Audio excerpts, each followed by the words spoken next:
मध्ये 14 मनू आहेत आणि त्यांचा काळखंड, त्याच्या काळखंडाला मानवंतर म्हणतात आणि वैवस्त मनूचे 28 पर्याय म्हणजे कृत त्रेता द्वापार. काय वैवस्त मनूचे 28 पर्याय म्हणजे कृत त्रेता द्वापार संपूर्ण. आता कलियुग लागलाय पण बघा 14 मनूचा काल संपेल त्यावेळी ब्रह्मदेवाची एक रात्र पूर्ण. म्हणजे विचार करा.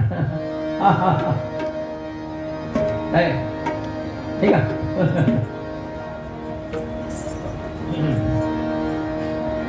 कृत त्रेता द्वापार संपले या जगात कलियुग माजले. कृत त्रेता द्वापार संपले या जगात कलियुग माजले.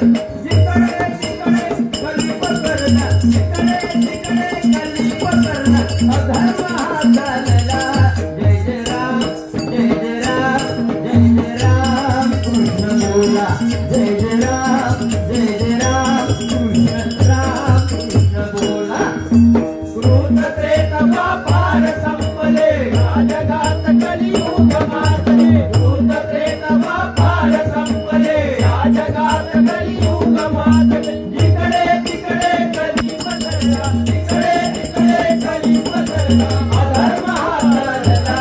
जय जय राम कृष्ण राम कृष्ण राम कृष्ण बोला. जय जय राम, जय जय राम कृष्ण राम कृष्ण बोला. कृत त्रेता द्वापार ही युग संपूर्ण हा कलियुग. कृत म्हणजे सत्ययुग.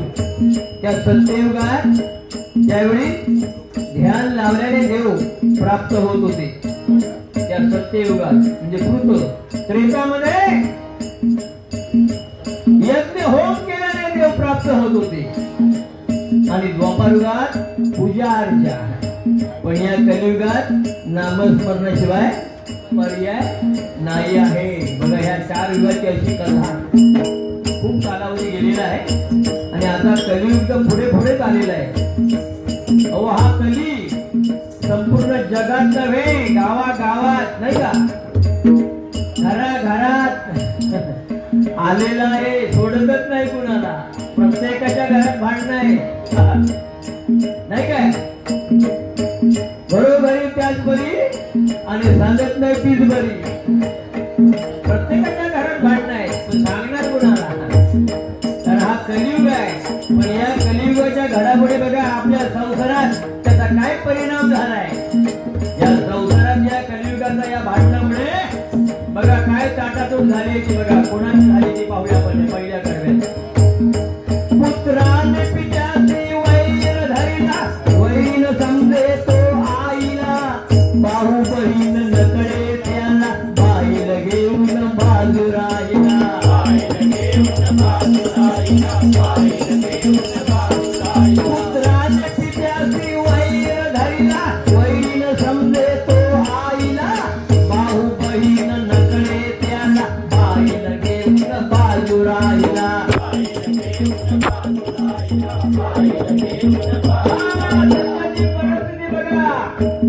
घरात पुत्र आपला मुलगा आपल्या वडिलांना विचारत नाहीये नाही का.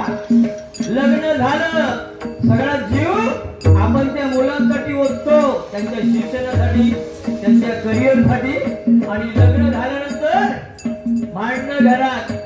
बघा जन्मदाता आई बाप पुढे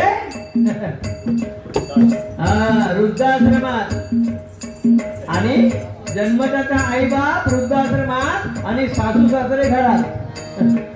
सध्याची परिस्थिती जातात कोणा घासल्यासारख्या नाही.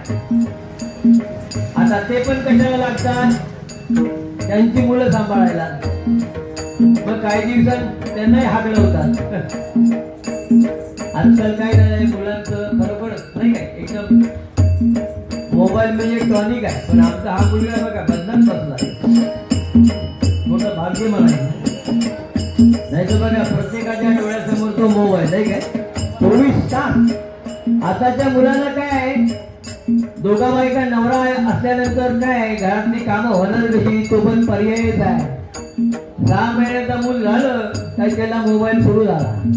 हो, मग खेळताना जेवताना नाही काय झोपताना मोबाईल शिवाय तू झोपणार नाही, मोबाईल शिवाय तू खाणार नाही. हा, अशी म्हणजे परिस्थिती झालेली आहे.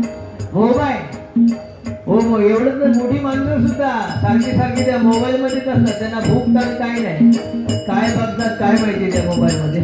खरं आम्हाला तर विचार नाही, अजून आम्हाला काही समजत नाही, पण यांना सगळं समजतात. बरोबर काढणार ते शोधमध्ये कारण. अशी सध्याची परिस्थिती या कलियुगाची. बघा, घरात आई वडिलांचं नाही का, आई वडील हे काय त्याला कळलं तो असं कधी करणार नाही. आई वडील हे आपलं दैवत आहे. तुका म्हणे पाप माय ना आवडे गया बाप. काय तुका म्हणे पाप माय ना आवडे गया बाप. अहो, पृथ्वीपेक्षा आई श्रेष्ठ आणि स्वर्गापेक्षा वडील उंच आहे. ही उपमाही द्यायला कमी पडेल आपल्याला. एवढी आई वडिलांची नाही का जेवण आहे. घरात पाया आहे तो आपला मजबूत. मग त्यांना विसरता कामा नाही. साक्षात आपलं दैवत आहे. बघा, खरोखरच आई तुम्ही सगळ्यांचे ऋण फेडाल, पण आईचं ऋण फेडत नाही. वडिलांची सेवा कराल, पैसा द्याल, अमुक तमुक सगळं द्याल, बहिणीला भावाला, पण आईला किती द्या पण तिचं ऋण फेडत नाही. कारण तिने आपलं हे 9 महिने 9 दिवस वजन सांभाळलं आहे. आपल्या हृदयामध्ये पोटामध्ये नाही काय आपलं पालन पोषण केलं आहे. तिचं ऋण कधीच फिटत नाही मंडळी. म्हणून म्हणतोय काय, आई तुझ्या मूर्ती वाणी या जगात मूर्ती नाही. आई तुझ्या मूर्ती वाणी या जगात मूर्ती नाही. अनमोल जन्म दिला काय, अनमोल जन्म दिला काय. बालपणी मी खेळत खेळत होतो जेव्हा ताना. बालपणी मी खेळत खेळत होतो जेव्हा ताना.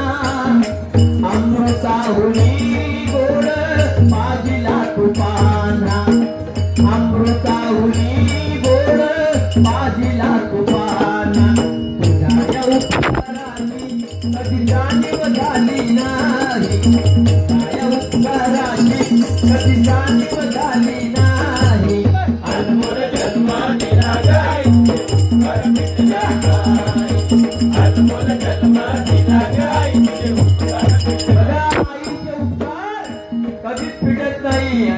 काय आई वडील हेच आपलं दैवत आहे. हो, धनाने बाईवर आई मिळेल, पण आईचं प्रेम मिळणार नाही. संसार सुखाचा करायचा असेल तर एकच उपाय कोणता, आईची उपासना करा आणि बायकोची जोपासना करा. हा, नक्कीच आपला सुखाचा संसार होईल नाही का. म्हणून काय म्हणतोय, पुत्राने पित्याची वैर धरिला, वैरीन समजे तो आईला. भाऊ बहीण नकळे त्याला, बाईला घेऊन बाजू राहिला. बाईला घेऊन बाजू राहिला. बाईला घेऊन बाजू राहिला. घराला विसरून सासरवाडीला, नाही ओळखे माई बापाला. नाते गोते विसरून गेला, काम क्रोध मत्सर तो भरला. काम क्रोध मत्सर तो भरला. काम क्रोध मत्सर. राग वाईट आहे नाही का, भांडणं असावी पण कशी समजुतीने. हा क्रोध नाही काय, हे मत्सर, हे 6 विकार शरीरामध्ये खूप वाईट आहे. मोह माया, त्याच्यामुळे भांडणं होतात. पण या कलियुगात या भांडणाला एकच उपाय, घरोघरी जात परी, घरोघरी जात परी. या जगाच्या न्यायाला जय जय राम. रामकृष्ण बोला, हे दशरथी मंत्र आपल्याला चालणार आहे.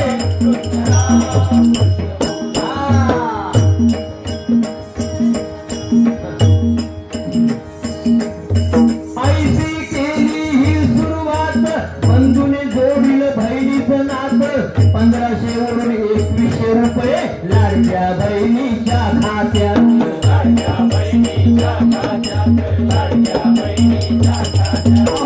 ऐशी सुरुवात काय सुरुवात केली ना एकदम भारी जेवण ऐशी केली ही सुरुवात बंधूने दुर्ग बहिणीचं नात 1500 वरून 2100 रुपये लाडक्या बहिणीच्या खात्यात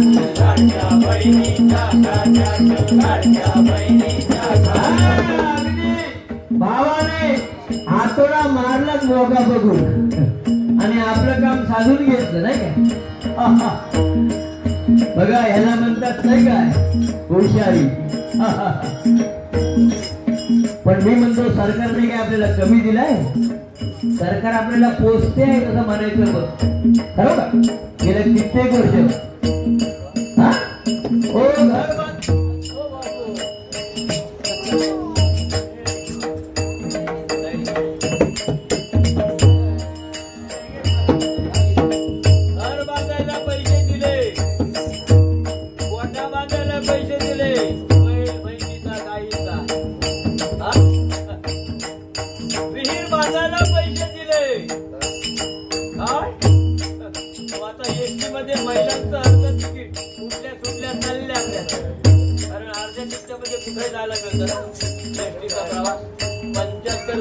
सगळं फुकट फक्त आपलं वजन घेऊन जायचंय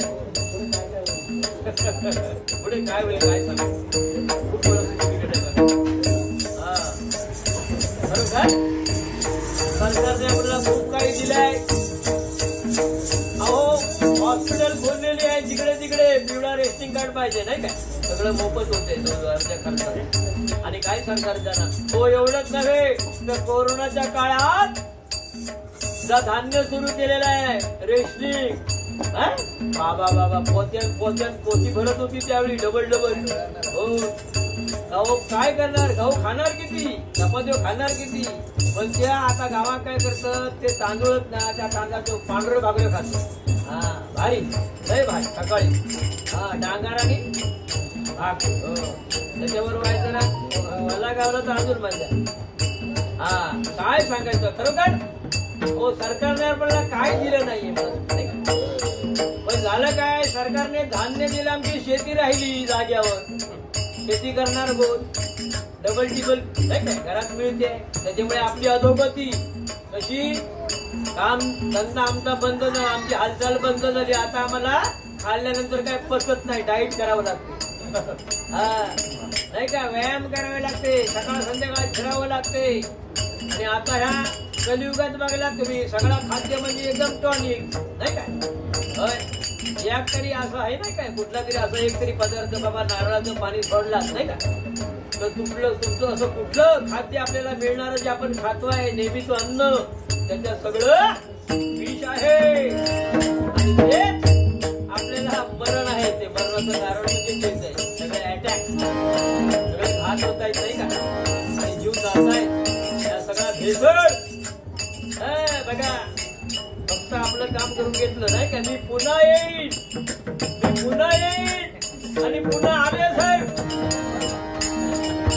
जोरदार टाळ्या वाजून त्यांचं स्वागत होते आता पुढे काय करताय हा पण बघा ही मोहमाया आहे पण आमच्या ह्या नामस्मरणा पुढे तुम्ही किती घोटाळे करा काही करा शेवटी आमचं भजन हे जिवंतच आहे घ्या भजनाशिवाय काय पर्याय या कलियुगात आहे ना हे म्हणून काय म्हणतोय मोहमायेच्या झाडी पडला मोहमायेच्या झाडी पडला त्यावर उपाय बोला जय राम जय राम जय राम कृष्ण बोला जय राम कृष्ण राम जय राम कृष्ण बोला काय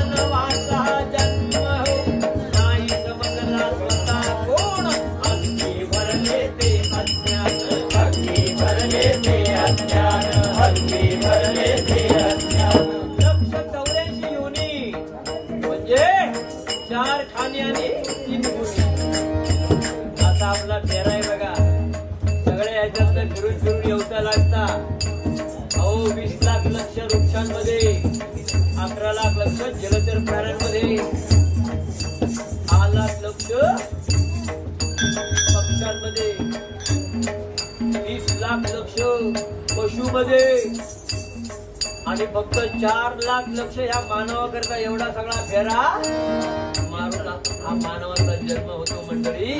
पण आपल्यालाच माहिती नाही आपण कोण आहोत. काय सांगणार, माणूसच देव आहे. माणूसच देव आहे, पण समजणार कोणाला नाही काय. देह देवाचे मंदिर, देह देवाचे मंदिर, आत्मा परमेश्वर, आत्मा परमेश्वर, देह देवाचे मंदिर, देह देवाचे मंदिर, देह देवाचे. आत्मरूपी सनातन परमेश्वर प्रत्येकाच्या शरीरामध्ये वास करत आहे. तोच मी परमेश्वर सोम ओळखून त्याचं पूजन करा. नाहीतर आला प्राणी जन्माशी आला, वाढला थोर झाला, केला त्याने विवाहही थोर केला, गेला बापुडा व्यर्थ गेला. काय नेलं बरोबर. पापाचं किंवा पुण्याचं पात्र भरून ठेवण्यापेक्षा नामरूपी पुण्याचं भांडं भरून ठेवा. ते मोक्ष गेले इकडे कामाला येईल.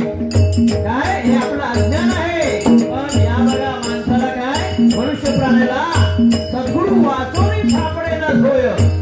गुरु केल्याशिवाय तुम्हाला तो ईश्वर दिसणार नाही, मार्ग मिळणार नाही. म्हणून सद्गुरू वाचून सापडेना सोय, धरावे ते पाया आधी.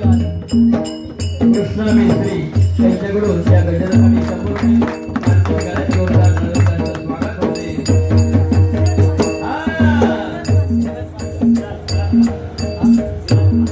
विराज पांचा हे बाबा 100 रुपयाचा पारितोषिकला जोरदार टाळ्या वाजवून त्यांचं स्वागत होते. वा वा धन्यवाद. असंच तो मोठा हो बाबा.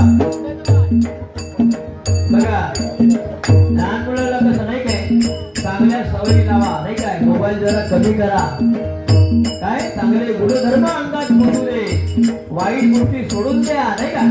तर आपलं जीवन सुरळीत जाईल. एकदा वाईट मार्गाकडे माणूस वळला नाही का, काही मग ते आवरायला कठीण जात.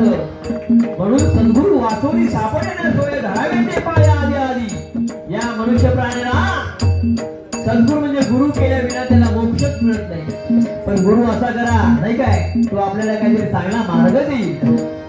त्याचं सगळेच गुरु असत, त्या भानगडीत पडू नका. म्हणून काय म्हणतो या मी गणिताच्या शेवटी,